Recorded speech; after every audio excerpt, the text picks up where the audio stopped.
waxaa la ii soo diray sawir nin intuu baxay Kenya aaday gabar la soo guursaday markuu soo guursaday soo noqdayna lambarkii iyo wixii dhan ka bedeshay waa mucjiso halkaada taala ninka farxaan baa ku qoran warqada aanu aqoon ma lihi waa sawirka wareegaya runtii waxba ka jiro anu Nairobi waa jooga waxyaabo badan oo soo dhacayna waa aragnay anna waan soo arkay idinkuna maanta idinkuma yara bal sawirka screenshot ka qaatay ninkii garanay wiilkaas meel oo police ha kala xiriiray waa meesha ku qoran dadka raadinaya gabdhaha islaamiintii la gurgursaday telefoonada iyo khadadka laga xirto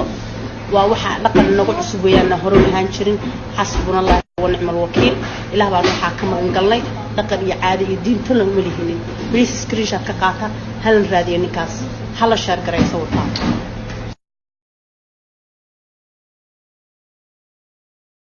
حسبنا الله ونعم الوكيل حسبنا الله ونعم الوكيل أصحابي محلي هذا حتى وليج شيء صور كوارثين وقف كالكاسور فدي هذا الشيطان وحلي الوب بحي نيروبي تجي جبر يرو مسكين ورا عليهم بسوق بورسدي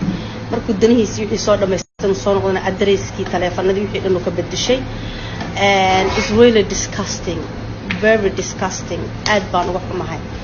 waayo waxa ogaataa waxaan dhaqna kumeynaa maqal indana kumeynaa dhaqan iyo caadi iyo diin dhaqanka diintaaba ka horeysa diin iyo dhaqan toon u malihin mana aan hore u arkinin waxa idin sheegaya ninkaas sawirkiisa waa aragtaan hala soo qabto qofkana inta baxday meher ku soo xiratay ay iska baxay telefoonada bedelanay